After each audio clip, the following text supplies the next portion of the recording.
pomáha. Mikuláš, poď medzi nás.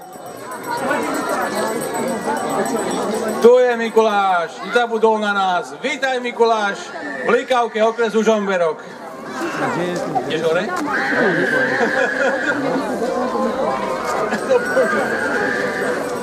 A má do sebou aj svojich verných pomocníkov.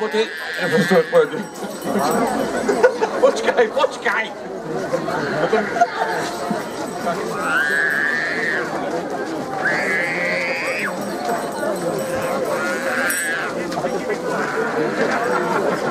Tak, Mikuláš, máš slovo. Tak, ďalej. Ahojte, milé detičky z Likavky. A tu ste, veď vás nič nepočujem. Ahojte. Troška som ešte, že mám túto moju palicu. Viete, ako sa volá? Berla sa to volá, táto palica, ktorá mi pomohla sem vystúpiť a zobral som so sebou aj mojich pomocníkov, 2 anielikov, ale aj na zlé deti 2 čertíkov, ak bude treba.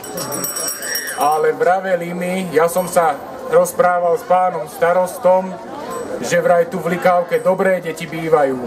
Je to tak, pravda? Nepočujem, ja som starý, je to tak? No tak super potom, tak som správne prišiel. A ja poprosím aj mojich pomocníkov, vy choďte aj pomedzi tie deti, dajte im aj cukrík, ktorí boli dobrí, a ktorí viete, že boli zlí, tak ich aj štopnite tou vidlicou, čo máte v ruke.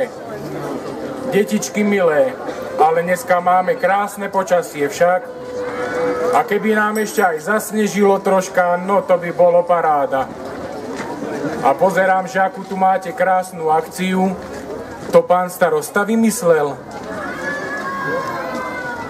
No to ale muselo asi veľa ľudí urobiť, no a to aj za to, že som ja sem prišiel, ste takto krásne vymysleli.